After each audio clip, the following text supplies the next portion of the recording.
I'm very fortunate enough to be able to go home every day and see my family, kiss my babies goodnight, drop them off at school. Despite my colleague to my left, I'm always missed pre-session at the caucus because dropping my kids off at school every single day. I come into this building and I think about the things that we've worked on together. Social media harms of our children, over-processed foods that are causing detrimental impacts on our children and all of us, colon cancer screenings that might not be required pretty soon. Together, hopefully we can get that done and through the finish line if it's not vetoed again this year. But these are things we've worked on together and many, many other things. And I just wonder if there's a little bit of amnesia about 90% of the work that we do together, Republicans and Democrats.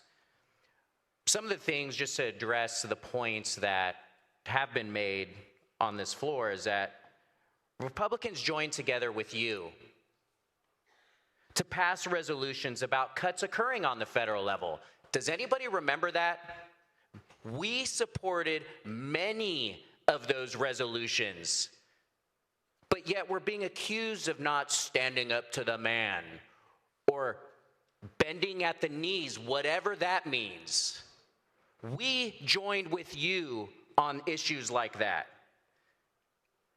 Republicans authored a resolution today saying that we need independent redistricting everywhere.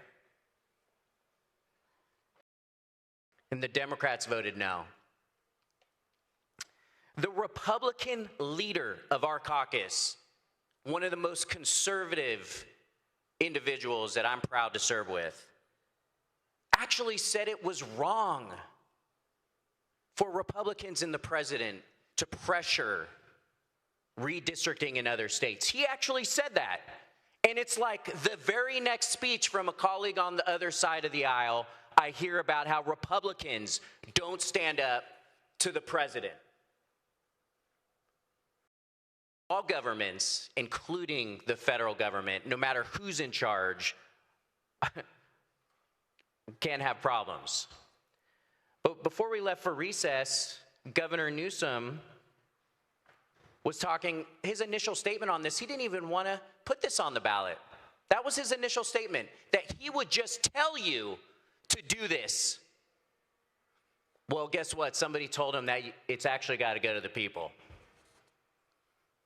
But I remember my prediction that day, actually, on my favorite social media platform, was make no mistake about it. If Governor Newsom asks the majority party, Democrats, to pass this out of the building, they will pass it.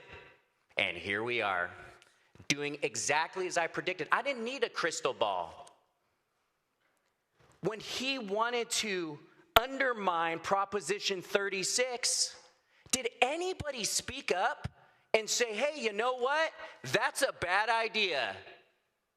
Very few of you, maybe behind closed doors. But who doesn't have the courage to speak up when Governor Newsom says crazy things like that, undermining Prop 36?